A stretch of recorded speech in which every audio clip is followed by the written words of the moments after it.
Hey,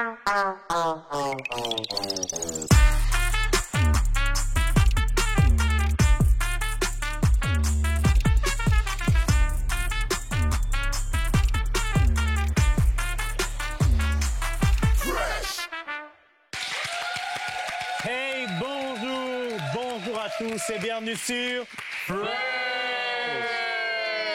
Aujourd'hui, on se retrouve pour une émission spéciale, c'est le Christian Talk. On va parler de plusieurs sujets et notamment, on va donner un maximum de conseils pour un jeune chrétien et pour un jeune qui veut aller loin avec Dieu et le servir. Et pour m'accompagner et nous accompagner dans cette émission, dans ce talk show, on a un invité très spécial, un pasteur que vous connaissez, qui impacte cette génération. J'ai nommé le pasteur Cospiel. Sous vos acclamations. Le pasteur Cospiel, sous acclamation. How are you, pastor? I'm fine, you? I'm very fine, yes, thank you. Yeah. Et nous avons, pour accompagner le pasteur Cospiel, ouais. Comment tu vas-tu, là, pasteur? Ça va, je pas trop niaiser, là. OK.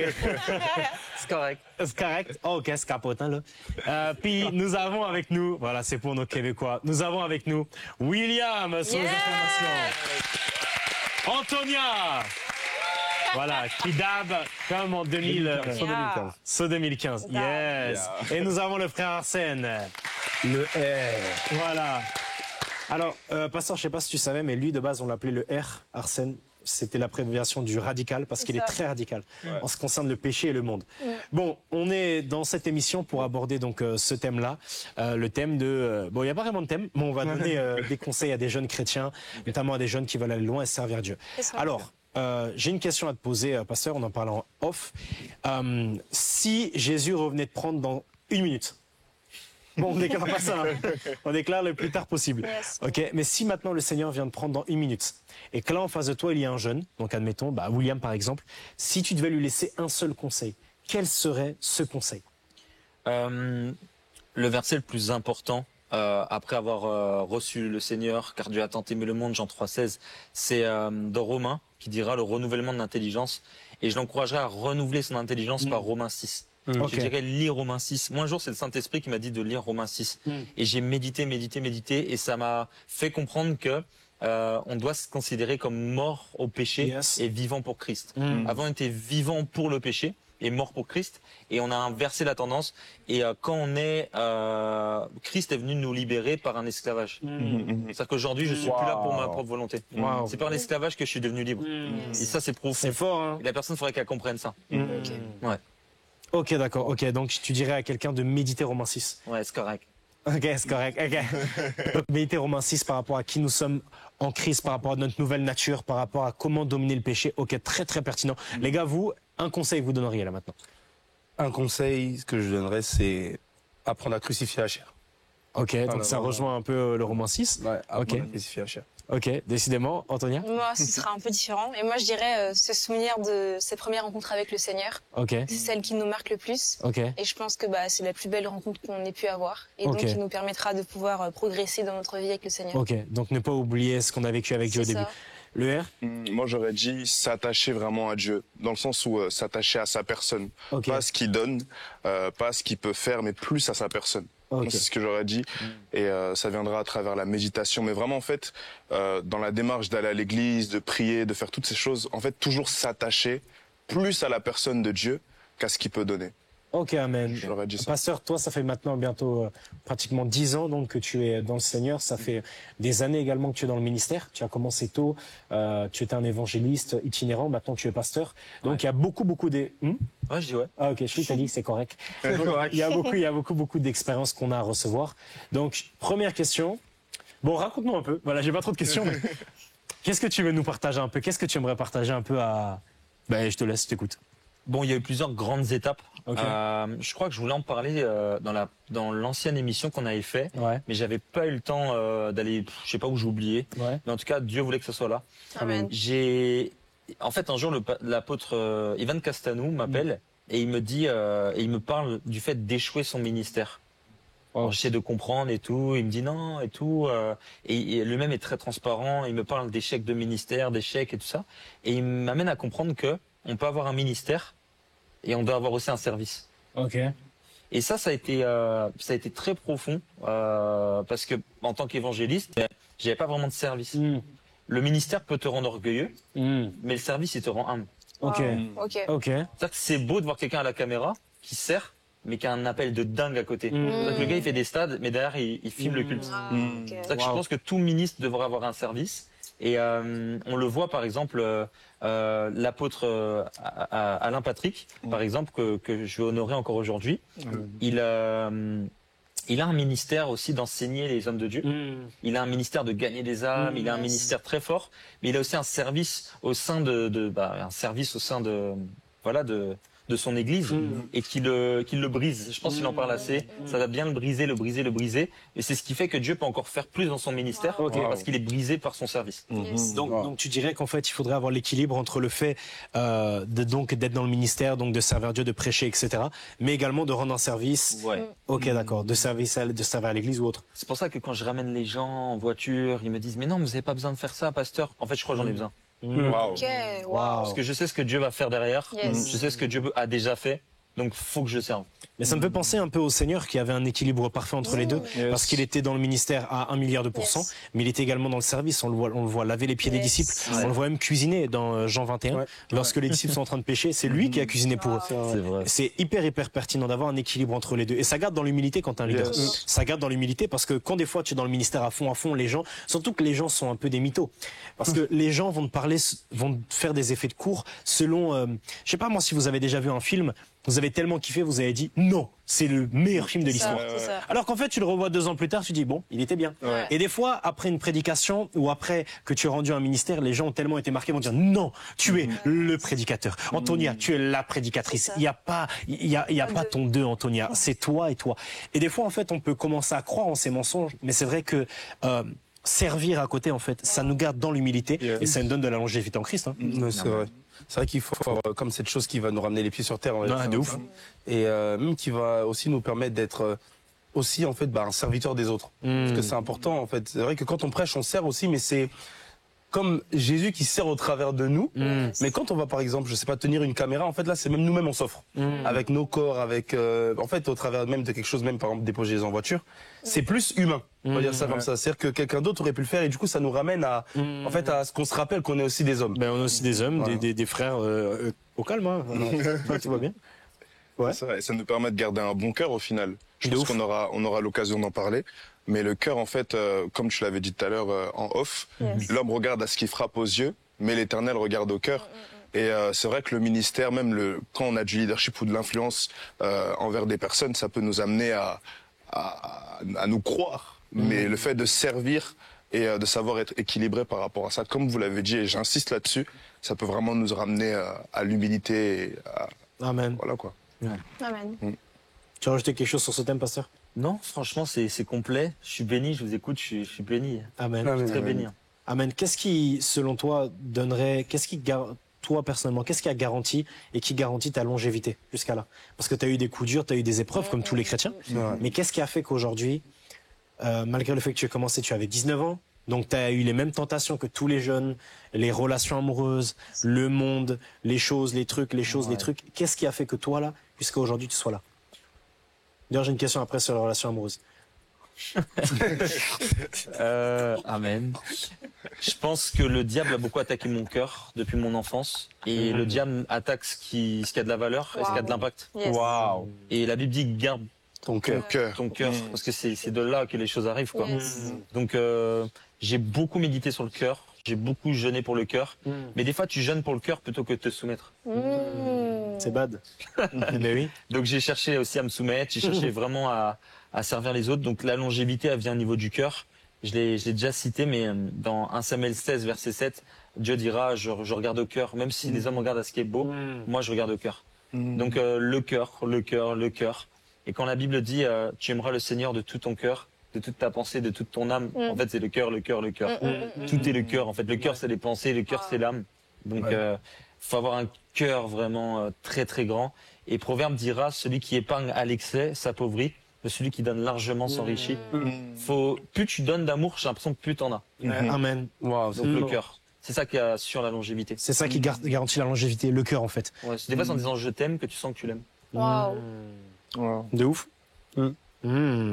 Ça me fait trop penser à ce que David a pu dire, sonde-moi ô Dieu, et dis-moi si je suis sur la voie de l'éternité. Et c'est là que je comprends que le cœur a vraiment un lien avec l'éternité. Et le cœur, en fait, ramène même à la pensée de l'éternité, à la pensée de la consécration, à la pensée de se dire, est-ce que mon cœur est pourri?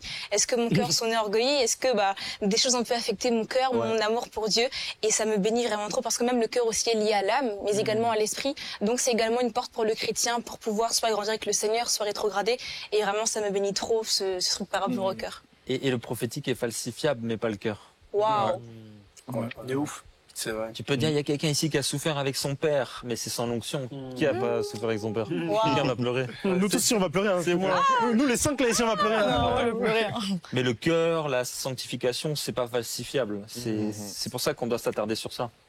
C'est vrai. Mais c'est vrai que c'est même ce qu'on disait tout à l'heure en off, c'est que même on a parlé de ça dans l'émission sur la rétrogradation, mais c'est que des fois les personnes se confient beaucoup sur le prix qu'ils payent. Yes. Mais des fois Dieu regarde plus au cœur. Hein, Plus au cœur, c'est ça. Quand on regarde par exemple, tu parlais tout à l'heure de l'histoire de David, comment David a été choisi, c'est quand même terrible. Le Seigneur envoie Samuel chez certaines versions disent Jesse, d'autres Isaïe, ça dépend des versions pour le nom du père de David.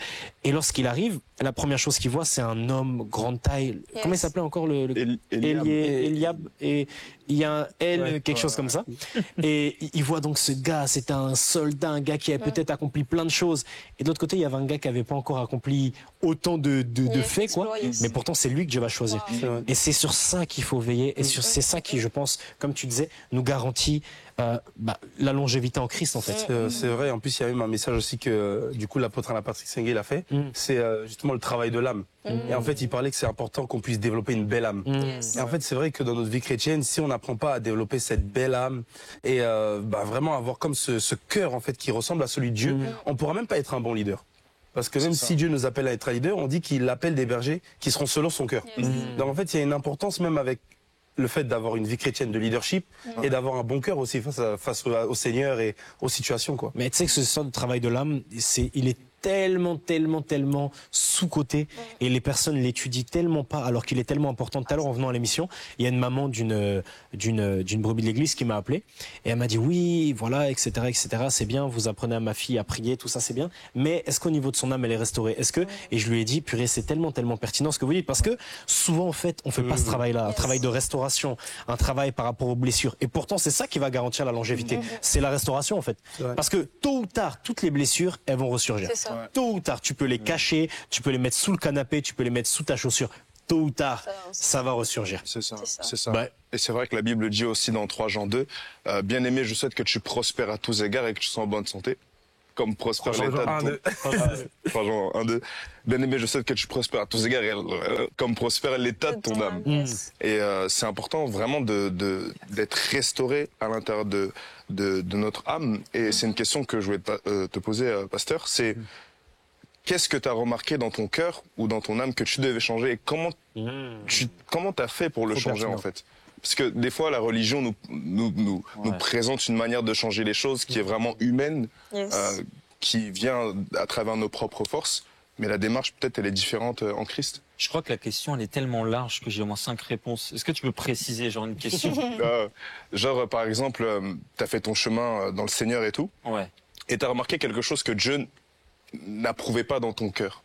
Quelle est la démarche pour vraiment changer totalement, retirer ça de son cœur et commencer à développer le cœur de Dieu? Je pense que c'est une citation qui m'a libéré. Moi, j'aimais un peu plaire aux autres, dans le sens où ça a été, j'ai bien prêché, ça a été, vous avez aimé, j'ai pas eu beaucoup de vues, j'étais beaucoup dans ça en 2015-2016. Et puis un jour, Reinhard Bonnke a fait une citation, puis je l'ai vue. C'était écrit, ce que j'ai lu la citation. Il disait ne vous habituez pas aux applaudissements, sinon quand la critique viendra, elle vous détruira. J'étais trop sensible aux critiques. Parce que j'étais trop sensible habitué. Voilà, c'est ça. Et Paul dit si je plais encore aux hommes, suis-je encore serviteur de Christ. Mais ça, c'est trop pertinent. Il faut être un culte raisonnable et il faut offrir notre caractère, offrir notre cœur. Donc c'est un peu ça. Je me rappelle la première fois où il y a eu un peu une hype autour de mes comptes et tout ça. J'avais fait beaucoup de vues, 15 millions de vues sur Facebook. ouais, quand j'allais dans les conférences, j'étais étonné qu'on me reconnaissait pas. Je regardais, on m'a pas reconnu. Et un jour, j'ai dit à des amis, attends, j'ai pas le temps, on me reconnaît et tout. J'étais dans ça au début. Et puis, j'étais complètement brisé, quoi, par cette citation. Mais c'est humble de ouf de le reconnaître. Il y a plein de personnes qui le reconnaîtraient pas. Mais ce que tu dis, en gros, c'est que tu as reconnu ça.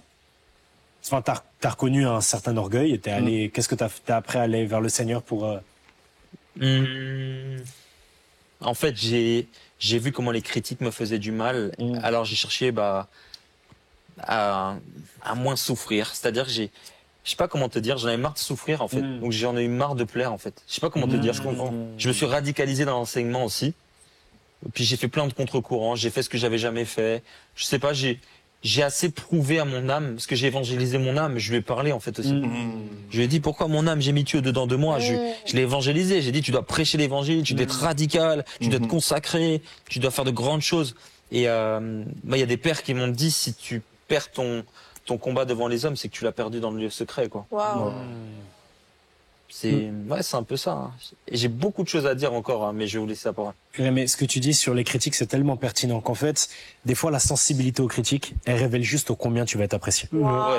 Ça révèle. Est-ce qu'il y a des personnes, des fois, une simple critique, ça les tue, ça les met à terre, ça les enterre. Ils se disent, mais voilà, ce qu'on pense de moi, c'est fini de moi, je ne sais quoi. En fait, ça révèle juste à quel point tu plais aux hommes. Wow. Et comme tu disais, Paul dit, est-ce que je cherche à plaire encore aux hommes? Et il dit, si je chercherais encore à plaire aux hommes, je ne serais pas serviteur de Christ. Wow. C'est fou quand même. Ça veut dire que tant que tu cherches encore à plaire à quelqu'un, tu peux même pas être considéré comme serviteur de Christ. En fait, tu te sers de Christ pour plaire. Mais tu ne le sers pas lui. Et c'est pour ça que devenir serviteur de Dieu, c'est perdre le fait de se servir. Yes. Parce qu'il y a beaucoup, c'est le pasteur Bénin qui disait ça un jour, qui disait que le Saint-Esprit ne peut pas nous utiliser tant qu'on l'utilise. Et il expliquait que des fois on utilise le Saint-Esprit pour se faire voir. Ça veut dire on veut que le Saint-Esprit nous utilise dans une guérison pour que les gens disent regardez ma guérison. Dans une parole prophétique, regardez comment j'ai prophétisé. Dans ma prédication, regardez ma prédication. Mais au final là on se sert de lui. Et quand on se sert de lui, il ne sert pas de nous. Bon, c'est pas du tout le thème de l'émission, mais allons dans cette direction, hein, si vous voulez rajouter quelque chose peut-être. Moi, c'est peut-être une question. Vas-y, let's go. C'est justement, concernant ça, on sait que justement, il y a le domaine aussi des persécutions qui viennent en jeu et qui sont là également pour briser, travailler notre caractère. Comment est-ce que tu as réussi à gérer certaines persécutions? Qu'est-ce que ça a produit en toi? Honnêtement, l'intimité avec le Seigneur m'a toujours aidé. C'est-à-dire que il y a eu un moment où j'ai sorti ma veste et j'ai touché les gens. Et la puissance a agi, et c'était pas beaucoup vu dans la francophonie, encore moins avec un blanc, encore moins à Paris, encore moins récemment, et j'accumulais tous les facteurs pour qu'on me persécute. Wow. Dingue. Du coup, première réaction. Strike. Ouais. Et là, je me dis, strike. Comment je vais faire? Toutes les qui ont été touchées. Ouais. Et j'avais la flemme. Un jeune pasteur en plus. Ouais. Non, c'est vrai. Hein. Et j'avais la flemme en fait de vivre cette persécution. Je me suis dit non, parce que quand on te persécute beaucoup, ça peut toucher ton couple. Tu vois, c'est un peu comme t'es moins gentil, t'es moins. C'est clair, tu deviens aigri, t'es touché. T'es touché, t'es moins agréable, tu souris moins. Tu dis non, ça m'atteint pas. Puis au bout d'un moment, ça atteint, c'est étouffant, ça empeste. Belzébul, c'est le prince de l'air. Il vient envahir l'atmosphère de ta maison, envahir ton cœur, tes pensées. C'est pour ça que le yoga, c'est l'art de faire le vide, mais Christ, c'est l'art de faire le plein. Wow. C'est vrai, en fait, l'atmosphère est bizarre autour de toi. Quoi. Satan, il lâche Jésus et il dit non, je reviendrai à un moment plus favorable. En fait, c'est pas possible que la persécution s'arrête. C'est pas possible qu'il y ait plus de combat. Mais c'est possible qu'à chaque fois qu'il te rencontre, tu sois full. Wow. C'est ça, en fait. Et qui a déjà entendu parler de Kakou Séverin? Oui. Ouais. J'étais en Côte d'Ivoire, j'ai posé la question. C'était quoi sa particularité, son message, ses grâces? Parce que pourquoi il est connu? Est-ce qu'il était connu par sa mort ou c'était juste vraiment par sa vie et tout? Et on m'a dit non, c'était pas l'onction. J'étais déçu, tu vois. Il dit non, c'était pas tellement le message, pas tellement les miracles. Je dis c'était quoi alors? Tu t'as grillé toutes les cases. Il dit non, c'était un homme d'atmosphère.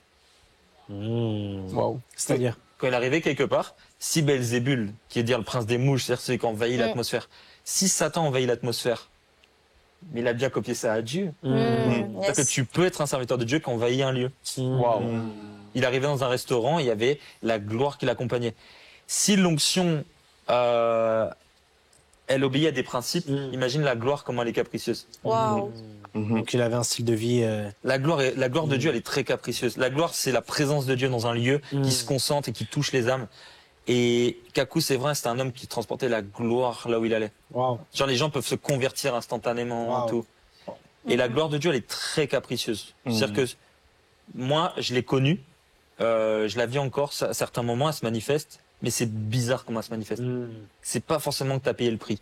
Okay. Un jour, je monte à l'Imété, à la Compassion, il y a 4500 personnes, il y a des gradins de partout, je suis impressionné, je tremble. Et Dieu me dit, tais-toi pendant 37 secondes. Pourquoi? Parce que j'ai demandé à Dieu de parler. Wow. Je compte. 1, 2, 3. Mais les gens, ils s'attendent. En fait, ils m'ont introduit. Pasteur Cosper. Ils se disent, mais il est fou, lui, pourquoi il parle pas? Ouais. Et le pasteur Marcelo m'a dit que lui, il intercédait, que ça se passe bien. Émeraude aussi, Maman Blanche et tout ça. Ça se passait mal, en fait. Selon eux. Sauf que Dieu m'avait parlé. Des fois, il faut t'effacer pour que lui il prenne plus de place. Yes. Et après 37 secondes, t'as prêché? Non. La gloire est descendue. Ah, ok. Wow. Man. Ah, ok. Ah, bah, c'est encore mieux. Yes. C'est pour ça que Dieu évangélisait les gens. Dieu guérissait les gens. Wow. Et un bruit est venu dans la salle. Ça faisait wou, wou, wou, wou, wou, wou, wou. Et les gens étaient visités. Et le pasteur, moi, il m'a dit après au bureau, il m'a dit, si j'ai été toi, j'aurais même pas prêché. Parce que c'était dans cette vraiment ça. atmosphère. Et dès que tu dis, alléluia, tout chute. Il y a plus de gloire. C'est ça qu'Ézéchiel dit, je veux nager dans le torrent. C'est Wow, yes. un haut niveau que tu peux pas gérer. Si tu cherches à le gérer, il quitte. C'est ça, l'apôtre Guillermo dit que dans la gloire de Dieu, l'homme de Dieu est en repos en fait. L'homme de Dieu fait plus rien. Il dit que l'homme de Dieu fait plus rien. Il dit dans l'onction, dans la foi, l'homme de Dieu doit utiliser l'onction, la foi, quinquin. Mais dans la gloire, fait plus rien. Mais bon, on est sur Fresh, on n'est pas. On va revenir sur. Il est parti là. Je rigole. Non, on peut rester sur ça, c'est pas grave. Hein. On s'en fout. Mais non, on s'en fout. On aime ça. C'est bon. Ah là là. On aime Dieu. C'est bon. Oh là là. C'est bon. Il y a déjà des émissions de jeu là où vous faites des Koh-Lanta là. C'est bon. Saute et tout. Voilà, vous sautez. C'est bon. On va sauter dans l'onction là. Non mais c'est hyper pertinent. J'ai une question d'ailleurs à te poser par rapport à ça. Bon, c'est un peu intime, hein. Mais quelle est ta pointure de pied? Non, je rigole. Non, la question la question intime, c'est est-ce qu'il y a une expérience que tu as vécue avec Dieu qui t'a marqué jusqu'à aujourd'hui et que tu peux nous partager? Un truc que tu peux nous partager ou un truc qui va édifier une expérience ou quelque chose vraiment que tu t'es dit purée, waouh. Ouais, mais alors il y a des choses que Dieu m'a dit de pas dire. Voilà, justement, des choses que tu peux dire. Oui, voilà. Je vais en dire que je peux, mais je tiens à dire qu'il y en a que j'ai pas le droit de dire. C'est-à-dire qu'il y a des choses que certains serviteurs de Dieu vivent, ça s'appelle de l'intimité. Et Dieu ne veut pas. C'est un peu comme dans le mariage. Mais moi, je peux dire parce que tu m'as déjà dit des choses vraiment que Dieu existe. Que Dieu existe dans ta vie, que Dieu t'aime vraiment et que tu vis des choses vraiment. T'as déjà raconté des choses vraiment phénoménales. Mais est-ce que tu peux nous raconter donc quelque chose que tu peux? Ouais, il y en a une que je peux. Ok. Je fais un peu rapide, mais ça peut être au moins, ça peut être un peu long, mais j'essaie de faire vite. En gros, pour faire simple, je suis à Nantes, au stade de la Beaujoire. Je suis chez ma sœur et on fait un snap ensemble.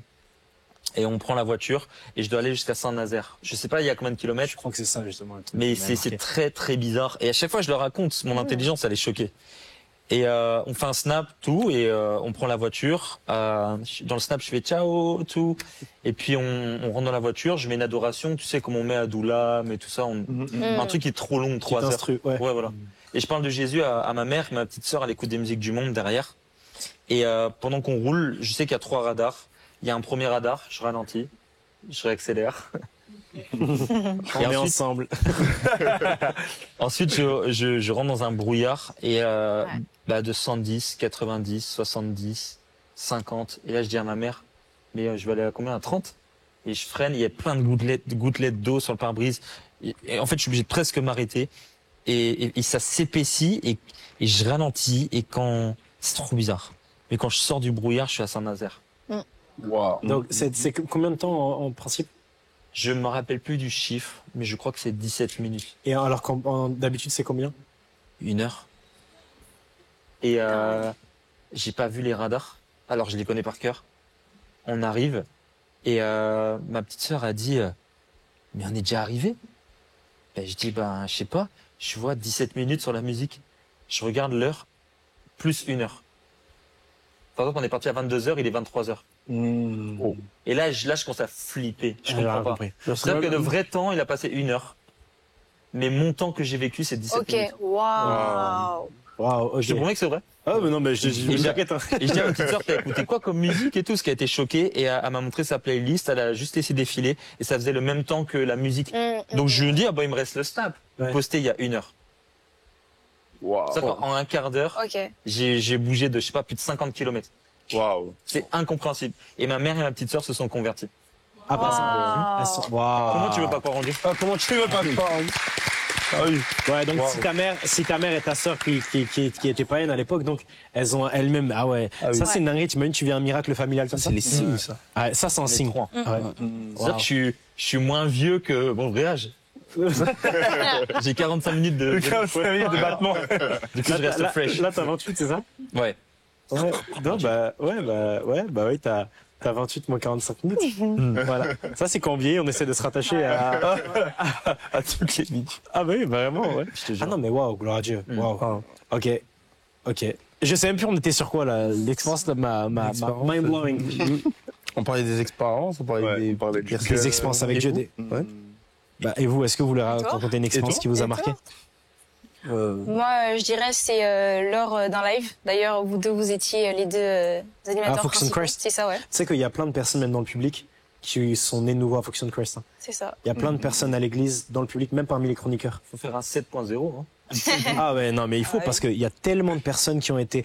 Je vais demander à la fin. J'allais demander est-ce que vous pouvez lever la main, mais on est filmé. Mais ouais, raconte. Et donc c'était durant ce live et je sais que j'avais pas encore pleinement accepté le Seigneur. Je connaissais pas encore l'amour que Dieu avait pour moi, etc.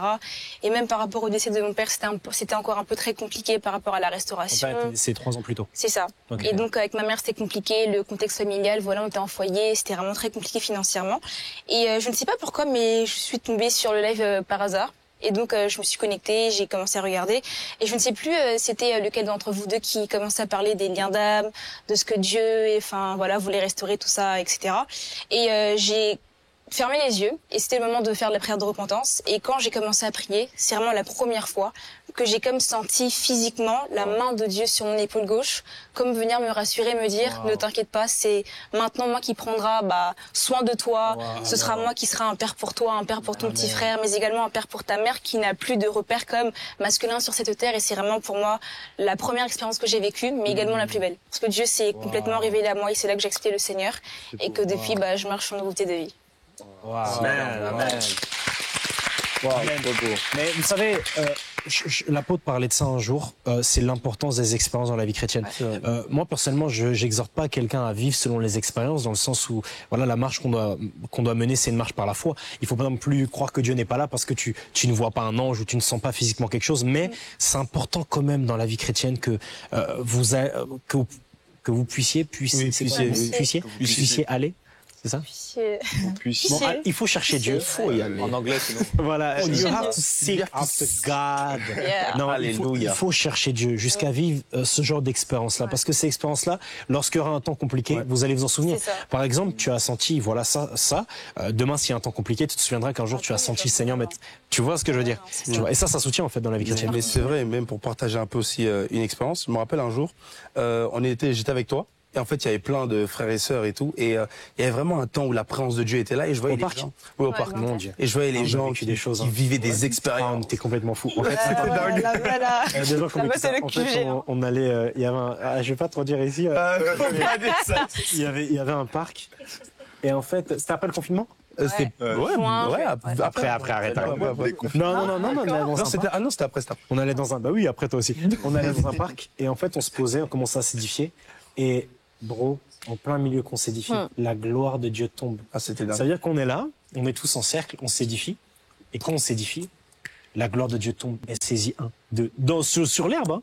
Il est 21h, il faisait tout noir. Des chrétiens ou des inconnus? Non, on était contre chrétiens. Je sais pas pourquoi, il y avait, gloire à Dieu.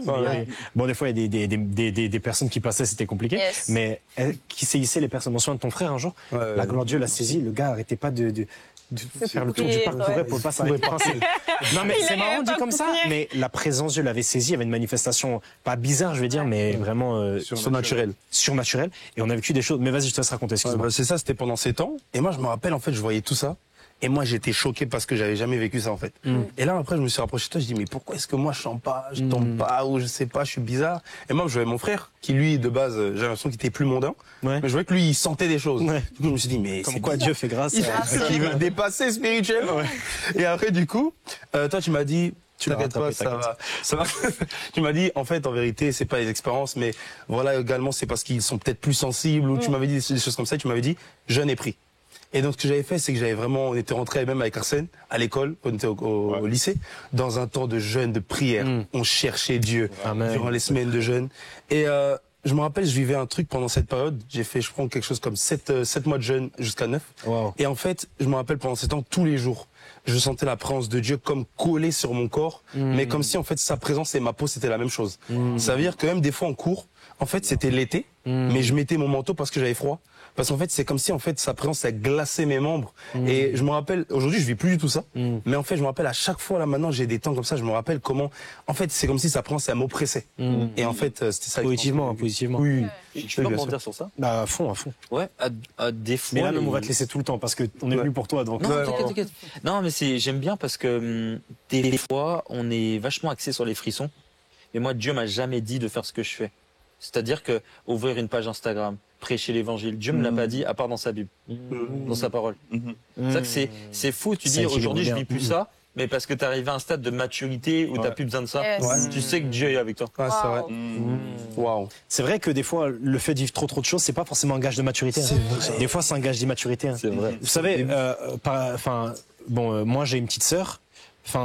Mes parents sont plus là pour elle que pour moi. Yes. Wow. Mes parents sont là. Ouais. Mais ils n'ont pas besoin d'autant manifester leur présence parce que j'ai pas autant besoin. J'ai pas autant besoin d'être rassuré. Yes. Et c'est ce que tu dis, c'est qu'à un moment donné, dans la maturité, tu sais toi-même que Dieu est là, même si tu ne le sens pas. Avoir besoin de sentir pour savoir que Dieu est là, c'est vraiment de l'immaturité. Comme quand il y a un prophète qui vient ici, fait des paroles de connaissance, toi, t'as qu'une hâte, c'est qu'il parle sur ta vie. C'est pas un signe de maturité d'avoir un prophète qui te dit tu es appelé au ministère. Moi, si quelqu'un me dit tu es appelé à un ministère pastoral, tu es appelé à grandir au niveau de ton église. Bon, j'avais besoin de ça à l'époque. Aujourd'hui, je sais ce que Dieu a fait et j'attends pas que Dieu me parle s'il m'a dit allez, il a mis un Z, c'est un ordre. Allez, yes. Surtout que le prophète en question, en principe, dans le Nouveau Testament, il doit confirmer ce que Dieu t'a dit dans l'intimité. C'est ça même le rôle du prophète. C'est ça. Donc mais c'est vrai que faut pas vivre selon. C'est bien les expériences. Ça fortifie ta foi quand même. C'est Paul qui dit et ma prédication ne reposait pas sur les discours personnels, mais sur la démonstration de puissance, afin que votre foi ne fût point fondée sur la sagesse des hommes, mais sur la puissance de Dieu. Donc c'est important quand même de vivre des expériences pour que la foi soit quand même fortifiée. Faut qu'elle soit quand même fortifiée. Mais c'est pas ça forcément non, on doit vivre selon la parole, selon la foi. Comme tu dis, Dieu t'a jamais dit d'ouvrir une page Instagram. T'as ouvert, il y a des âmes qui ont été gagnées. Dieu t'a jamais dit de prêcher, mais si tu n'aurais pas répondu à l'appel, voilà, il y a des choses, Dieu n'a pas besoin de te les dire, tu les lis. C'est ça. Moi, j'ai une anecdote par rapport à ça. Du coup, je voulais embrayer l'expérience que j'ai vécue avec Dieu. En fait, c'était le jour où, quand il y a eu Fresh, il y a eu le feu chez moi. Mais l'émission, elle est bien. Il y a eu le feu chez moi. Et du coup, j'ai pas pu. Du coup, j'ai pas pu. Ouais, un vrai feu. Dans la cuisine et tout. C'était pas moi. Il a fait la blague. Et du coup, j'ai pas pu venir. C'était un mercredi en plus, quand on tournait l'émission et tout. Et c'était assez compliqué parce qu'en fait, financièrement, avec mes parents, c'était déjà pas très très facile. Donc, j'étais un peu découragé. Mais comme on était vraiment dans une période où je commençais vraiment à me rapprocher du Seigneur, c'était en 2020. Le lendemain, j'ai prié. J'ai passé un temps de prière et tout. Et pendant que je prie, je chante une adoration, c'est les yeux fixés vers toi. Les yeux fixés vers toi, j'oublie les problèmes autour de moi.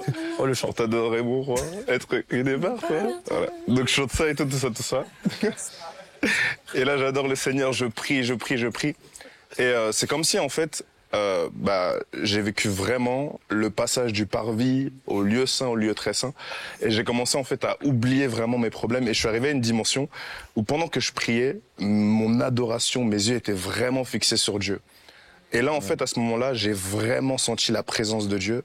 Et j'ai commencé vraiment à pleurer, pleurer, pleurer, Wow. pleurer, Ça, pleurer, pleurer, ça, toutes c'est ce qui bâtit la vie les chrétienne. larmes de mon corps. Et en fait, quand je pleurais, je sentais pas que je pleurais de tristesse, mais j'avais l'impression en fait que Dieu était en train de vider certaines choses, en fait effacer certaines choses de mon cœur. Wow. Et sa présence m'a tellement rassuré, alors que j'étais rentré abattu dans la prière et tout, un peu découragé. À cause du feu. À cause du feu et tout, etc. J'ai vraiment senti la présence de Dieu. Et ce qui m'a marqué, c'est que, en fait, j'ai pas vécu l'expérience genre 2 semaines plus tard. J'ai vécu l'expérience le lendemain de la catastrophe, de l'incendie. Donc vraiment, il m'a consolé. Et j'ai vraiment vu que Dieu est vraiment fidèle dans les moments les plus compliqués de notre vie. Amen. Oh. Mais tu remarqueras que quand tu vis ça, tu penses pas à une voiture, à passer ton permis ou te marier. Hein. Ouais, c'est ça. Tu penses qu'à Dieu. Tu penses qu'à Dieu. Humaine C'est ça. expérience. Wow. Et ça m'a... On t'écoute, ça hein, m'a vraiment. Il nous reste encore quelques minutes. Vraiment, Ah, tout est... Non, je suis Les béni. yeux, Je suis les béni. oreilles fixées vers toi. Je m'attends à des paroles qui sortent de toi pour être édifié, pasteur. Hein, ça bénit beaucoup et Dieu regarde vraiment au cœur. Hein, au cœur. Dieu veut corriger notre cœur. On en a parlé en off tout à l'heure, mais tu remarqueras que des fois, les jeunes, on a une soif de griller les étapes, d'aller vite et d'avoir l'onction, tu sais, pouvoir prophétiser bien, avec précision, avoir la puissance, prier pour les gens. Mais moi, je suis convaincu que beaucoup ne paieront pas le prix. Allez, si je peux dire, quelqu'un qui paye beaucoup le prix, mais qui n'a pas le cœur. Certains paieront moins le prix et auront les résultats des autres. Juste à cause du cœur. Le cœur clair. Tu sais, Dieu a besoin de gens disponibles et disposés. Yes. Et il y en a, ils sont disponibles, mais ils sont pas disposés. Waouh. Il y a beaucoup de comparaisons. Beaucoup de gens qui veulent faire une carrière, qui veulent servir pour être servis. Moi, le jour de mon ordination et même avant, lors des prières d'impactation, le pasteur Marcelo me disait, c'est pas toi la star. Et je te jure que ça s'attache à moi, ça veut pas me quitter. Ça s'attache, et je me dis non, c'est rien. Et un jour, un pasteur est venu me voir et me dit, arrête de te dévaloriser. Mais je disais non, mais je suis personne, quoi. Il me dit, arrête de dire ça. Et ce pasteur aujourd'hui n'a pas eu l'impact que j'ai eu. Donc en fait, frère, dévalorise-toi, crois pas en toi, tu t'en fous tant que tu crois en Dieu. En fait, il faut laisser Dieu agir par toi. Yes. C'est ça le but de la vie chrétienne. Pas se reposer sur soi. Ouais. Est-ce que je parle bien Est-ce que quand je prie, est-ce que je crie assez fort? Tu sais que j'avais vu le pasteur Bénin qui disait un truc. Il disait que avant chaque prédication, il disait à Dieu, moi je sais pas prêcher. Ah, ça. Saint-Esprit, toi, voilà. Mais il disait, Saint-Esprit, toi, tu sais comment on fait. Et il dit, fais-le au travers moi. Et je sais plus c'est quel homme de Dieu qui disait ça. Peut-être c'est lui ou je sais plus, mais un homme de Dieu devait exercer le ministère ou quoi. Et il disait à Dieu comme non, mais j'en ai pas la capacité, je sais pas quoi. Et Dieu lui dit ah bon, t'es sûr? Et Dieu lui dit ok, maintenant que tu le reconnais, là je peux passer au travers de toi. Waouh. C'est qui déjà ça? Je sais plus, mais ouais. En fait, ouais, ok, amen. Un jour, j'ai dit à Jérémy Sourdril pendant un temps de bad, j'ai dit je veux arrêter mon ministère, je me sens plus capable. Tout. Et il me dit oh gloire à Dieu, bah arrête ton ministère. Aïe, aïe, aïe. Je t'encourage. Il m'a dit je t'encourage à arrêter ton ministère. Je parlerai beaucoup de Jérémy Sourdril, ce qui m'a beaucoup impacté et m'impacte encore. Amen. Et mais j'étais choqué quoi. Genre, Mais attends, je voulais de l'aide. Je voulais pas qu'il me dise arrête. Mais tu sais, après, tu te dis limite, ben non, je veux pas arrêter, tu vois. ça te fout le seum. Tu te dis, mais... Ah bah oui. Donc, je t'encourage à arrêter. Et je lui pose la question, mais comment ça arrêter? Il m'a dit, bah, comme ça, tu commences celui du Seigneur. Oh. Le ministère de Dieu. Amen, waouh. Parce que souvent, tu fais ta carrière, et c'est pour ça que tu t'épuises. Quand t'es fatigué, tout, c'est que tu le fais par tes propres forces. Un jour, il y avait un homme, un pasteur qui parlait à Reinhard Bonquet et il disait « je suis fatigué ». Et Reinhard Bonquet dit « waouh, comment je vais faire t'as combien de membres ?» Parce qu'il était fatigué en tant que pasteur. Et Reinhard Bonquet, il s'attendait à, je sais pas, 2000 membres, parce que le pasteur était KO de ses membres. Ouais. Et le gars, il dit « j'ai 50 membres, je suis épuisé ». Et là, Reinhard Bonquet lui parle du Saint-Esprit, de la puissance. Et le gars n'avait jamais entendu parler de ça. Alors il a prié pour lui. Et je suis convaincu que Dieu nous a donné la dose Yes. pour la mission. Wow. L'onction pour la mission. Mais moi je dirais aussi qu'on ne chasse pas des démons par l'onction. Ouais. C'est-à-dire que un démon peut te résister alors que tu guéris les malades. Wow. Ok. Un esprit d'infirmité peut se moquer de toi Et là, c'est pas une guérison, c'est une délivrance. C'est clair. Et en fait, l'onction, c'est une tenue de militaire. Ouais. J'aime bien, vous faites des trucs ici, là, en militaire. Ouais, de ouf. À fond, il aime trop ça. Et ça, j'aime bien. L'onction, c'est une tenue de militaire, mais l'autorité, c'est un grade. Wow. Ouais. Et tu peux jeûner, tu prendras pas en autorité. Ouais. Tu prends en autorité en servant un homme. Wow. On le voit avec l'armée. Ouais, de ouf. Un caporal, il est soumis à un caporal-chef, un caporal-chef à un sergent, un sergent-chef. Ils vont jusqu'à l'état-major, jusqu'au président. Et quand tu es soumis à une autorité, on te confère de l'autorité. Ouais. Et c'est ça que je conseillerais à quelqu'un. C'est ce que le centenier romain il dit, non? Il dit, moi-même qui suis soumis à des supérieurs. Moi-même qui suis soumis à des supérieurs, je leur dis. Il va et ouais. Ouais. Ok, donc en fait, pour grandir dans l'autorité, être soi-même soumis à quelqu'un, en fait. Ouais, c'est ça. Donc ça, c'est un conseil pour un jeune chrétien qui veut aller loin, c'est d'être mentoré, en fait. Ouais. Puis ça te gardera, tu vois. Un jour, j'avais fait le théâtre de la Gaîté. Et je dis, ouais, par la grâce de Dieu, il y a eu 400 personnes, il y a eu plus de tant de personnes converties. Et là, il y a tous mes mentors, parce que j'ai plusieurs mentors et un père. Bon, d'abord, le pasteur Marcelo me dit, pourquoi tu publies les chiffres? Je dis, parce que pour rendre gloire à Dieu et tout. Il dit, non, mais vraiment, t'as besoin de citer les chiffres.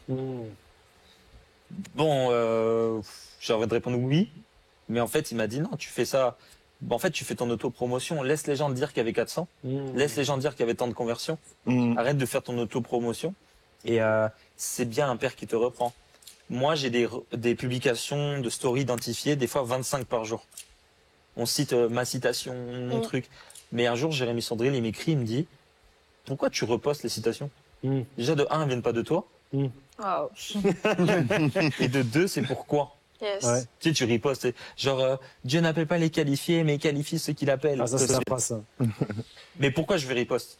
C'est pour montrer. C'est comme quand tu as un compte Instagram, par exemple, tu as 6000 abonnés, et tu mets TikTok 2,5 millions. Non, ça, c'est le truc le plus ridicule de France. C'est-à-dire que Mais il y en a qui mettent 2,464 sur TikTok. Voilà. Non, mais qui sont très précis, en fait, pour montrer En le... fait, c'est parce que tu penses passer pour un bouffon et tu veux dire je suis pas un bouffon par les abonnés que j'ai. Non, laisse Dieu te présenter. Yes. Wow. Pas besoin d'être Pas besoin de citer tes abonnés. Moi, quand je vais quelque part, je vais pas dire non, mais je suis suivi par tant de personnes, regarde. Déjà, de 1, si on veut le savoir, on le saura. Et de 2, c'est surtout le cœur. qui fait la différence. Les gens viendront des fois par les abonnés, mais ils resteront par le cœur. Yes. Et surtout qu'il y a des hommes de Dieu qui sont pas du tout connus, qui sont même pas à l'ère des réseaux ou quoi, et qui ont un impact pourtant, mais qui ont un impact phénoménal. Ouais. Donc des fois ça veut pas. Des fois ça. Quoi? il parle tout seul. Non, j'ai pensé à l'homme de Dieu. Qui ça? Je pensais à la peau de Charles Diffon. Voilà, moi, par exemple, la peau de Charles Diffon, il a combien d'abonnés sur YouTube? Même pas 2000, je pense. Même pas 2000. Moi, personnellement, j'ai eu la grâce de le côtoyer. C'est un fils spirituel de T.L. Osborne. C'est un monsieur qui récite des morts, tout ça. Il est dangereux, mais dangereux de dingue, dans tous les domaines du ministère. Et pourtant, c'est quelqu'un qui n'a pas forcément la notoriété de X ou Y. Donc, c'est pas forcément quelque chose à chercher. Et ça aussi, c'est un conseil, je pense, pour un jeune. C'est de ne pas chercher la notoriété, comme tu disais, à faire carrière, mais de chercher un ministère. Le ministère, c'est un service. C'est même ça que ça veut dire un ministère, c'est servir Dieu. La Bible dit qu'il rendra chacun selon ses œuvres, pas chacun selon sa popularité. Il y a des personnes qui seront moins connues que d'autres, mais qui feront plus. Qui feront plus. L'important, c'est pas forcément ça. Le Seigneur revient bientôt, on l'entend tous les jours, et il rendra à chacun selon ses œuvres. À chacun selon ses œuvres. Même les choses qu'on a fait dans l'ombre, même les choses, William, que tu as fait, personne ne t'a vu. Il rendra pour ça. Par contre, la Bible dit également cela, que celui qui met trop en avant ses œuvres, il a déjà eu sa récompense. Et pour ça, il n'aura pas de récompense. Vous voyez comment c'est dangereux des fois la popularité? C'est dangereux. C'est dangereux de dingue. C'est pour ça que c'est pas forcément, ou c'est même pas quelque chose à chercher. Ce qui est pertinent, moi je trouve, dans la popularité, c'est lorsque le message que tu prêches, à cause de ta popularité, il prend une autre ampleur. C'est vrai. Tu vois, le Jésus que tu prêches, il prend une autre ampleur. Mais le Jésus. Mais sinon, en soi, que William soit connu, mais ça change quoi? Ça change juste attirer des problèmes. Non, ça va juste ces questions. Je regardais un acteur qui parlait de ça, qui disait que des fois on lui dit oh toi t'as la popularité, t'as ceci. Il dit quoi? Il dit je préférais être à votre place vous qui n'êtes pas connu que moi avec tous mes problèmes. Voilà, la popularité si elle a un but c'est te donner plus de élargir ton audience pour que la personne que tu prêches soit entendue par un plus grand nombre. C'est ça le but. Moi si c'était à refaire, en tout cas je suis content d'avoir eu l'impact que j'ai eu, mais si c'était à refaire, j'aurais préféré former des fils, grandir avec ces fils-là que d'avoir cet impact sur Internet. Ok. C'est faut voir la persécution que c'est. Moi, j'ai déménagé 5 fois en 5 ans. Wow. Et dont une fois pour fuir. Wow. Mais donc. Donc vaut mieux avoir des fils. Tu bâtis avec tes fils, Yes. t'as ton impact, t'as tes enfants, t'enseignes tes enfants. Au moins, tu sers Dieu. Ouais. Dieu récompensera les mamans. Amen. Dieu récompensera un jeune qui s'occupe de sa mère. Pas tous ceux qui ont des abonnés. Ouais, c'est pas tout ce qui brille qui est de l'or. À fond. Ouais. Ah, personnellement, je connais beaucoup de personnes qui ont beaucoup d'abonnés, mais qui ont une vie chrétienne qui est KO. Ça veut strictement rien dire. Et il y a des frères, ils ont KO. Il y a des frères, ils ont 30 abonnés, mais ce sont des gens qui cherchent Dieu. Ce sont des gens qui 30 abonnés. Oui, mais... La famille. Mais tu sais, un des frères qui m'a le plus inspiré, qui est pas, enfin, de notre génération, qui m'a le plus inspiré et que je considère comme un des plus consacrés, c'est un gars, je sais même pas s'il a 100 abonnés. Mais quoi non, c'est vrai, c'est quelqu'un qui est pas du tout connu, mais qui a un impact terrible. Donc c'est pas forcément ça qu'il faut chercher ou. Comme Bishop Dag, hein, on le suit plus par ses livres que par ses abonnés. Ça, c'est vrai. Mais ça, c'est hyper pertinent. Ouais. Ça montre même l'impact. C'est vrai. Ça montre l'impact. Ouais, c'est clair. J'ai une question pour toi, Pasteur Costuel. Comment faire lorsque, dans notre génération, le message de l'évangélisation, mais également de la paternité spirituelle est combattu, mais comment faire lorsqu'on veut le mettre en avant, mais qu'on nous persécute par rapport à ça? Ben, il faut parler des deux extrêmes et trouver l'équilibre. Nous, le slogan de l'Église, c'est amour, sainteté, Équilibre. puissance, équilibre. En fait, ok, amour, sainteté, puissance, c'est nos messages, mais un des messages les plus pertinents aujourd'hui, là, en 2024, c'est l'équilibre. En fait, c'est de faire l'équilibre. Non, mais moi, mon pasteur n'a pas ce rôle-là dans ma vie, mais il n'a pas non plus ce rôle-là. Tu donnes l'équilibre. Okay. Je pense qu'un message équilibré, c'est beaucoup mieux. Par exemple, le rôle d'un père, c'est qui nous aime. Je veux beaucoup l'honorer, mais pas lui donner la gloire. Okay. Tu vois, tout ça, ça équilibre. Okay. En fait, les gens en ont marre des excès. Yes. Si tu arrives à semer dans le cœur de quelqu'un que c'est équilibré, par exemple, la dîme, les gens, ça les saoule. Ils en ont marre d'entendre parler de la dîme. Mais dis-leur qu'une offrande, elle quitte ta main, mais elle quitte pas ta vie. Waouh, ok. Wow. Donne-leur juste des paroles ou des témoignages comme Oscar Ewolo, qui est super béni et qui dit il y aura plus d'offrandes dans l'église. Parce que moi, j'ai à cœur de vous bénir. Il fait ça, je sais plus le nombre d'années, mais je crois 3 ans, mais je suis pas sûr. Et il y a plus d'offrandes. C'est-à-dire que le pasteur paye tout. En vrai, c'est trop bien pour Internet. Les gens sont trop contents. Le pasteur, il y a plus d'offrandes. Et un jour, Dieu lui parle à l'apôtre Oscar, et Dieu lui dit pourquoi tu as appauvri mon peuple. Ça, c'est grave. Hein. Ça, c'est terrible. Hein. Il n'y a pas d'offrande. Pourquoi tu as appauvri mon peuple? Parce qu'ils n'ont pas d'occasion de semer, du coup. Ouais, c'est ça. T'as vu Ils ça peuvent pas être bénis. Ça, c'est un équilibre qui va délivrer les gens de Yes. pouvoir semer. C'est comme parler de la prospérité. On dit qu'on ne croit pas en l'évangile de prospérité. Alors, moi, je ne crois pas en l'évangile de pauvreté. Il faut juste équilibrer. Dieu prendra soin de toi. Mais maintenant, l'homme n'est pas à la source et au centre du message. En fait, si tu équilibres, tu vas mettre tout le monde d'accord. Ça passe mieux, en fait. Yes. Ouais. Faut toujours équilibrer. Évangéliser, j'ai la flemme, tout ça. Ok. Ben, voici une sagesse pour comment évangéliser. Réfléchis sur comment ne pas évangéliser. Par exemple, comment honorer les parents. J'en sais rien. Comment déshonorer ta mère. Là, t'as plein d'idées. En fait, on est très zélé à savoir ce qu'il faut pas faire. Alors, pense à tout ce qu'il faut pas faire pour gagner une âme. Yes. Par exemple, trop invité, par exemple, dans un ministère, dans une église et tout, ça peut faire peur. Ça, c'est pertinent. Trop, tu sais, si tu voudrais pas gagner quelqu'un, je parlerais direct de finances avec la personne. Donc, s'il y a des choses, tu vois, la personne a dit, je dois donner ou pas? Pas pour le moment, tu vois. Yes. Fais comme Dieu, tu vois. Comme quelqu'un qui vient avec des péchés graves, elle fume et tout. Est-ce que je dois arrêter de fumer? Si je devais l'empêcher de venir à Christ, je parlerais directement du péché. Je pense qu'on doit présenter la solution plutôt que toujours le problème. Yes, ok. C'est comme évangéliser un musulman, faut pas lui citer le Coran. Faut lui citer la parole de Dieu, la Bible. C'est que ça, vraiment. Non, parce que dans la sourate de Myriam, tout, non. Oh, mais franchement. Qu'est-ce que je Il y en a ferais? plein qui font ça. Moi, je comprends pas. Hein. Pierre, ta puissance. Qu'est-ce que je ferais pour désévangéliser quelqu'un ou ne pas l'évangéliser? Bah, je valoriserais son livre. Yes. Faut penser comme ça. Je sais pas c'est quoi un ange, c'est quoi un démon. Waouh. Je sais pas c'est quoi honorer un père, c'est quoi déshonorer. Je sais pas c'est quoi gagner une âme, c'est quoi être relou avec une âme. C'est quoi être religieux avec les gens. Enfin, je sais pas. C'est comment donner envie, quoi. Yes. Ok. Penser à l'inverse. Qu'est-ce que je devrais pas faire? Et du coup, ça va t'aider. On pense mieux au négatif. Yes. Comment honorer son mari? Comment le déshonorer? Ah, qui savent. Je suis pas marié, hein, c'est ça comme ça. Ouais. Ok, amen. Mais c'est vrai.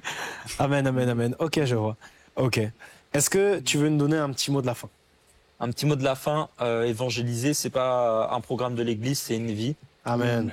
Amen. Un jour sur Warzone, je parle de Jésus-Christ. La personne, elle manifeste. Je fais rond, je m'allonge parce qu'on est en résurgence. Et je fais la délivrance avec le micro. C'est une blague. Non, je te jure. Waouh, ça c'est fort. Oh my God. Alors, Je te promets. ah ouais, Ouais. C'est Call of Duty, c'est un jeu sur la PlayStation. On était sur Rebirth Iceland. Ouais, je celle où prêche. tu revis quand tu meurs, là. Ouais, je connais. résurgence. Ah, c'est dur, hein. Je lui prêche l'évangile, je prends son numéro, le gars il rejoint la compassion, il devient Wow. leader de la jeunesse. Wow. Attends, mais tu l'as rencontré comment? Sur la play, délivrance. Oui, mais attends, Avec mais l'audio, genre il parlait français. il y a le chat de proximité? Non, on était dans la même équipe. Et donc ah ouais? Waouh. Non! C'est une dinguerie. Quel témoignage. Jésus allait la chercher play, ses J'en ai 12 au moins au 10, lac. 10 personnes comme ça. Mais William, on va jouer à la play. On relancer mon compte. Mon ingénieur son, c'est un gars que j'ai rencontré sur Rocket League, Ah ouais? à l'église. Purée, mais je joue à la play. Non, je vais relancer. La play de dingue. En fait, non, mais ce qu'il y a à comprendre, c'est qu'en fait, tu évangélises en toute situation. Yes. Wow. Ouais. Mais tu peux beaucoup gagner les gens sur la play. Ok, c'est le réma de l'émission. Ouais. Vous voulez gagner des âmes, vous achetez une PS5. Mais ça, je l'ai fait. Hein. Ouais. Mais en tout cas, sois toi-même, brille. Amen. Et soyez pas religieux. On doit apporter ce que le monde n'a pas.